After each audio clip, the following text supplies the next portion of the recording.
हैं, आशा करते हैं कि आप अच्छे होंगे। मैं आपको बायो का चैप्टर बाय चैप्टर ऑब्जेक्टिव पढ़ा चुका हूं, 4 चैप्टर, और ये 5वां चैप्टर पढ़ाने वाला हूं। 5वां चैप्टर का नाम है, देख सकते हैं, नियंत्रण एवं समन्वय। ये जीव विज्ञान का ऑब्जेक्टिव चैप्टर है। 4 चैप्टर इससे पढ़ा चुका हूं। वीडियो नीचे जाइए, वीडियो में क्लिक कीजिएगा, चारों चैप्टर का वीडियो मिल जाएगा। और यहाँ 5वां चैप्टर पढ़ेंगे जिसका नाम है नियंत्रण एवं समन्वय। पहला क्वेश्चन है, चैप्टर का ऑब्जेक्टिव है जो आपको बिहार बोर्ड में काम देगा, 10th क्लास का बायो है। पहला क्वेश्चन है, हमारे शरीर में विभिन्न जैविक कार्यों का नियंत्रण होता है। तो हम लोग के शरीर में जो कार्यों का नियंत्रण करता है तो कौन करता है? तंत्रिका एवं रसायन दोनों के द्वारा होता है। ये इसका आंसर सी हो जाएगा। उसी तरह नेक्स्ट क्वेश्चन पढ़ेंगे।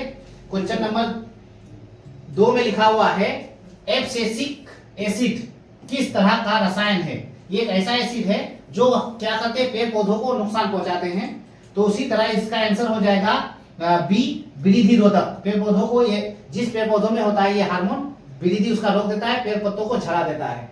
नेक्स्ट क्वेश्चन पढ़ेंगे। क्वेश्चन नंबर 3 में है, क्वेश्चन नंबर 3 में है, बीज रहित पौधों के उत्पादन में ये सहायक होते हैं। तो इसमें से कौन सा हार्मोन है जो बीज रहित पौधों में क्या करते हैं? मदद करते हैं। तो इसका आंसर डी हो जाएगा, ऑक्सिन एवं जिबरेलिन। ये दोनों हार्मोन पेड़ पौधों को क्या करते हैं? मदद करते हैं। नेक्स्ट क्वेश्चन पढ़ेंगे। क्वेश्चन नंबर 4 में लिखा हुआ है, क्वेश्चन नंबर 4 में है, इनमें कौन फल पकाने के लिए प्रयुक्त होते हैं? तो ये चारों हार्मोन दिया हुआ है, और फल को कौन पकाता है? तो फल पकाने वाले हार्मोन का नाम है एथिलीन। ये एथिलीन एक ऐसा हार्मोन होते हैं पेड़ पौधों में जो क्या करते हैं? फल को पकाने में मदद करते हैं। नेक्स्ट क्वेश्चन पढ़ेंगे। क्वेश्चन नंबर 5 में लिखा हुआ है, क्वेश्चन नंबर 5 में है, मस्तिष्क का कौन सा भाग हृदय स्पंद तथा श्वसन गति की दर को नियंत्रण करता है? तो इसका आंसर हो जाएगा बी, मेडुला। नेक्स्ट क्वेश्चन पढ़ेंगे। क्वेश्चन नंबर 6 में है, क्वेश्चन नंबर 6 में लिखा हुआ है, देख सकते हैं, इनमें कौन बुद्धि और चतुराई का केंद्र है? बुद्धि और चतुराई का केंद्र कौन है? तो ये हो जाएगा सेरिबर्म। सेरिबर्म याद रखना है, सेरिबेलम नहीं, सेरिबर्म। नेक्स्ट पॉइंट पढ़ेंगे। क्वेश्चन नंबर 7 पढ़ेंगे। क्वेश्चन नंबर 7 में है, हार्मोन स्रावित होता है। तो इनमें से कहां से हार्मोन स्रावित होता है? हम लोग इसका आंसर टिक लगाएंगे, अंतःस्रावी ग्रंथियों से। हम लोग के शरीर में जो हार्मोन स्रावित होता है, बहता है किससे? अंतःस्रावित ग्रंथियों से। हम लोग के शरीर में जितने भी ग्रंथि है उससे हार्मोन स्रावित होता है। नेक्स्ट क्वेश्चन पढ़ेंगे। एंड्रोजन है क्या? तो एंड्रोजन क्या है? एक नर लिंग हार्मोन है जो मनुष्य के नर लिंगों में पाया जाता है। ये हार्मोन स्रावित होते हैं। क्वेश्चन नंबर 9 पढ़ेंगे। क्वेश्चन नंबर 9 में लिखा हुआ है, एस्ट्रोजन स्रावित होता है। तो एस्ट्रोजन भी एक हार्मोन है, वो किसमें पाया जाता है? तो अंडाशय द्वारा, यानी मादा में।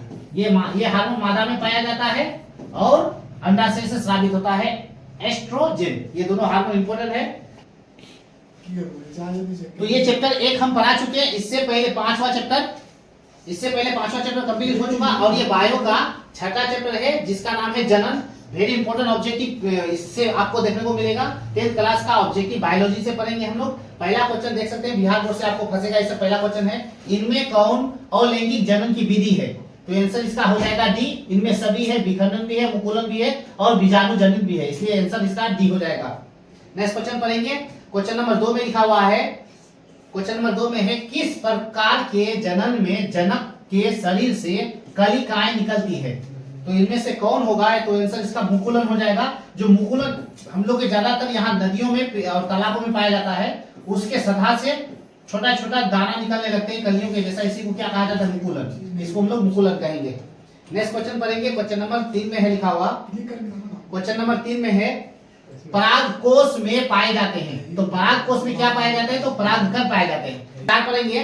क्वेश्चन नंबर 4 में लिखा हुआ है, देख सकते हैं यहाँ, स्त्री केसर के आधारीय भाग को कहते हैं। तो स्त्री केसर के आधारीय भाग को क्या कहेंगे?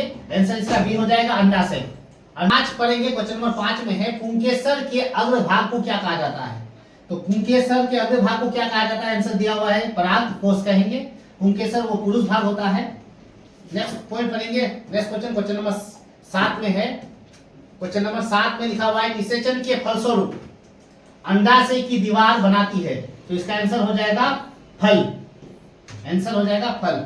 नेक्स्ट क्वेश्चन पढ़ेंगे। क्वेश्चन नंबर 8 में लिखा हुआ है, बीजांड की दीवारें मोटी होकर बनाती है। तो बीजांड की दीवारें मोटी होकर क्या बनाती है, इसको आंसर हो जाएगा बीजावरण। नेक्स्ट क्वेश्चन है क्वेश्चन नंबर 9 में, क्वेश्चन नंबर 9 पढ़ेंगे, निम्नलिखित में कौन सा भाग केवल पुरुष जननांग में पाया जाता है, सिर्फ पुरुष में होना चाहिए। तो इनमें से देखेंगे पुरुष जननांग कौन होता है, शुक्रवाहिका, क्योंकि ये दोनों भाग महिलाओं पाया जाता है, इसलिए पुरुषों में शुक्रवाहिका पाया जाता है। नेक्स्ट क्वेश्चन पढ़ेंगे, क्वेश्चन नंबर 10 में है, नर युग्मक तथा मादा युग्मक के संयोजन से बनता है, तो क्या बनता है, जाइगोट बनता है। नेक्स्ट क्वेश्चन पढ़ेंगे, क्वेश्चन नंबर 11 में है लिखा हुआ, स्त्रियों के मासिक चक्र में एक परिपक्व अंडाणु किस दिन अंडाशय से बाहर निकलती है। ये क्वेश्चन VBI है, इसको अच्छी तरह से याद कर लीजिएगा। आंसर इसका हो जाएगा 14वें दिन।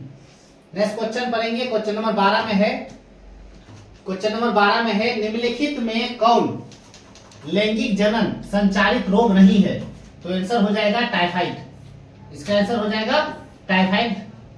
नेक्स्ट क्वेश्चन पढ़ेंगे, क्वेश्चन नंबर 12 में लिखा हुआ है, जनन द्वारा, अच्छा जितने भी ऑब्जेक्टिव था खत्म हो चुका। अब आपके लिए चैप्टर बाय चैप्टर आपके लिए नोट पॉइंट लेके आया हूं, एक ही लाइन में क्वेश्चन का आंसर, डायरेक्ट आंसर इसका मिलेगा। नोट पॉइंट है, इसको पढ़ लीजिए। 13 में लिखा हुआ है, जनन द्वारा जीव अपनी जातियों का क्या करते हैं, तो आंसर हो जाएगा परिरक्षण। नेक्स्ट क्वेश्चन पढ़ेंगे, क्वेश्चन नंबर 14 में है, अलैंगिक जनन से उत्पन्न होने वाली संतानें किसके समान होती है, तो आंसर हो जाएगा जनकों के समान होती है, जनकों के समान होती है। क्वेश्चन नंबर 15 पढ़ेंगे, क्वेश्चन नंबर 15 में है, मलेरिया परजीवी में सामान्यतः किस विधि द्वारा जनन होता है, तो आंसर हो जाएगा बहुखंडन द्वारा। ये वेरी इंपॉर्टेंट है, एक ही बार में आंसर आपको मिलेगा, इसका ऑप्शन नहीं है। नया क्वेश्चन है फिर, बीजाणु का निर्माण किससे होता है, किसमें होता है, तो आंसर बीजाणुधानी, बीजाणुधानियों में होता है। क्वेश्चन नंबर 17 पढ़ेंगे, क्वेश्चन नंबर 17 में है, मनुष्य में भ्रूण का विकास कहां होता है, तो गर्भाशय में होता है। तो ये लास्ट क्वेश्चन था इस चैप्टर का। 6 चैप्टर आपको पढ़ा चुके हैं। जनन का ये पूरा ऑब्जेक्टिव इंपॉर्टेंट था, जो आपको बिहार बोर्ड में देखने को मिलेगा। तो अच्छी तरह से नोट कर लीजिए, याद कर लीजिए और उसको उतार लीजिए।